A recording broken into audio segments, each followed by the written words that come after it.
Hola a todas y todos, mi nombre es Ángela Marcela Buchavitama, yo soy estudiante del doctorado en Pedagogía y Neurociencias aplicada a la educación de la Universidad Santo Tomás de Tunja. En este video abordaremos el concepto de factores neuropsicológicos desde el modelo histórico-cultural de Alexander Luria, entendidos como mecanismos funcionales básicos que participan en actividades como el lenguaje, la lectura, la escritura, la regulación de la conducta y la resolución de los problemas, permitiendo comprender las dificultades de aprendizaje y de comportamiento. Revisaremos adicionalmente cómo distintos factores neuropsicológicos participan en diversas actividades humanas y cuál es su importancia dentro de los procesos de aprendizaje y desarrollo humano. Es importante comprender que el modelo neuropsicológico de Luria no entiende el cerebro como un conjunto de áreas aisladas que funcionan de manera independiente. Por el contrario, lo concibe como un sistema funcional complejo, dinámico e interrelacionado en el que diferentes zonas del cerebro trabajan de manera articulada para organizar procesos específicamente humanos, socialmente construidos y mediados por la cultura, el lenguaje y la interacción social. Aunque la propuesta de Luria incluye diversos factores neuropsicológicos, en este video nos centraremos en 6 de ellos organizados según los 3 bloques funcionales planteados por el autor, con el fin de organizar la diversidad y complejidad de las estructuras cerebrales.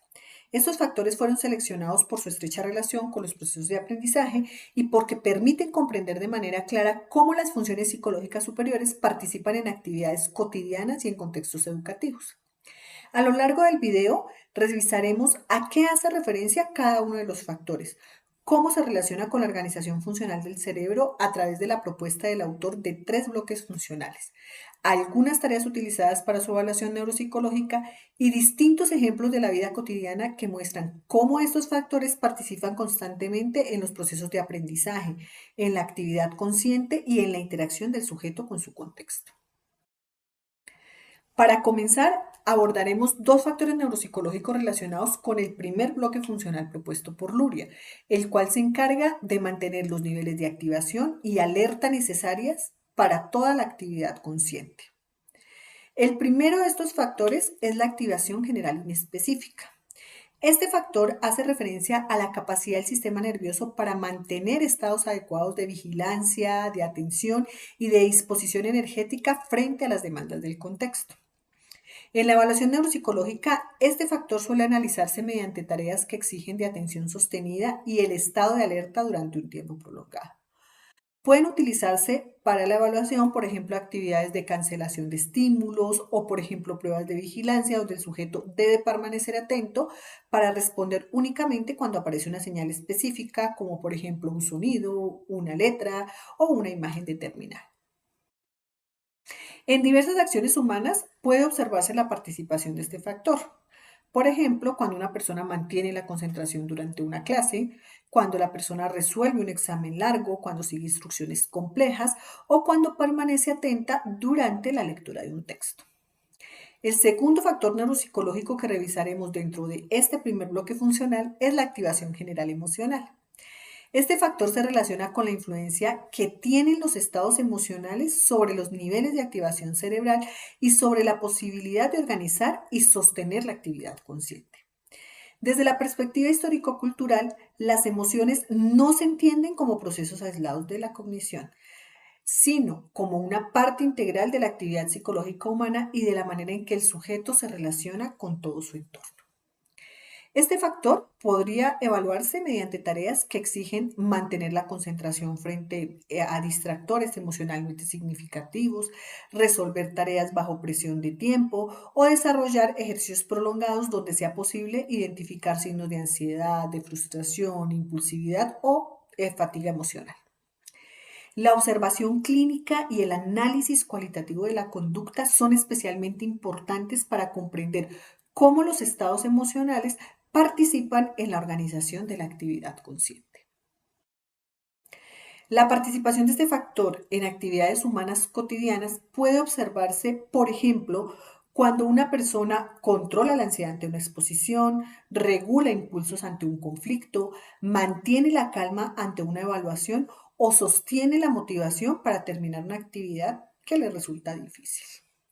El segundo bloque funcional propuesto por Luria se encarga principalmente de los procesos de recepción, análisis, integración y almacenamiento de la información proveniente del entorno.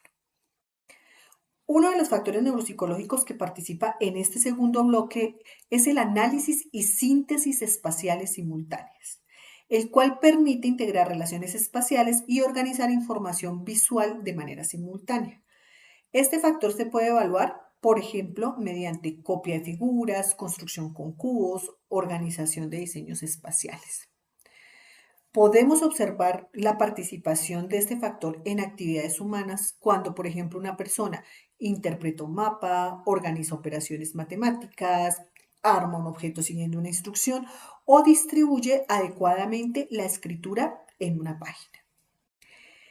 El segundo factor neuropsicológico que revisaremos dentro de este segundo bloque funcional es el análisis y la síntesis fonemática. Este factor hace referencia a la capacidad para identificar, diferenciar e integrar los sonidos del lenguaje dentro de unidades significativas. Puede evaluarse a través de tareas que exijan discriminar, identificar y reproducir sonidos del lenguaje. Por ejemplo, pueden utilizarse actividades donde la persona deba diferenciar palabras con sonidos similares, repetir secuencias de sílabas, identificar errores fonológicos, reconocer cambios mínimos entre palabras parecidas, la lectura en voz alta, escritura al dictado o repetición de palabras complejas. Este factor participa en actividades humanas cuando una persona, por ejemplo, diferencia palabras semejantes, escribe al dictado, aprende un nuevo idioma o relaciona sonidos y letras durante una lectura. Finalmente abordaremos dos factores neuropsicológicos relacionados con el tercer bloque funcional propuesto por Luria. Este bloque se encarga de la programación, de la regulación y de la verificación consciente de la actividad, permitiendo que el sujeto pueda planificar acciones, controlar su conducta y ajustar sus respuestas de acuerdo con las demandas del contexto y también con los objetivos de la actividad. El primero de estos factores es la regulación, programación y control de la actividad. Este factor hace referencia a la capacidad para planificar acciones, organizar secuencias de comportamientos, supervisar la ejecución de una tarea y corregir posibles errores durante el desarrollo de la actividad consciente. Este factor puede analizarse, por ejemplo, mediante tareas que exigen planificar, organizar y supervisar secuencias de acciones. Por ejemplo, pueden utilizarse actividades donde la persona deba resolver problemas siguiendo a varios pasos, cambiar estrategias frente a nuevas condiciones, inhibir respuestas impulsivas o verificar errores durante la ejecución de una tarea. Este factor participa en actividades humanas cuando, por ejemplo, una persona organiza un trabajo académico, revisa errores antes de entregar una tarea, controla los impulsos en una discusión o cambia de estrategia para resolver un problema determinado. El segundo factor neuropsicológico que revisaremos dentro de este tercer bloque funcional es la organización secuencial motora. Este factor permite coordinar y ejecutar secuencias de movimientos voluntarios y organizados. Puede analizarse mediante tareas que exigen ejecutar y reproducir secuencias organizadas de movimiento. Por ejemplo, pueden utilizarse actividades donde la persona deba reproducir secuencias motoras con las manos o con los dedos, alternar distintas posiciones siguiendo un orden específico o imitar una serie de movimientos coordinados. La participación de este factor en actividades humanas se ve reflejado en acciones como, por ejemplo, cuando una persona escribe, interpreta un instrumento musical, realiza una práctica deportiva o cuando desarrolla actividades manuales organizadas. Para cerrar, es muy importante recalcar que los factores neuropsicológicos permiten comprender que las funciones psicológicas superiores no dependen de áreas aisladas del cerebro, sino de sistemas funcionales dinámicos organizados culturalmente. Y que además, desde la propuesta de Luria, el aprendizaje y la conducta humana deben entenderse como el resultado de la interacción entre el cerebro, la cultura y la actividad social. Esto nos invita a reflexionar en lo siguiente. Si las funciones psicológicas superiores dependen de sistemas funcionales complejos, dinámicos y culturalmente mediados, ¿cómo cambia nuestra comprensión del aprendizaje cuando dejamos de pensar en el cerebro como partes aisladas y lo entendemos como una red en constante organización? Gracias.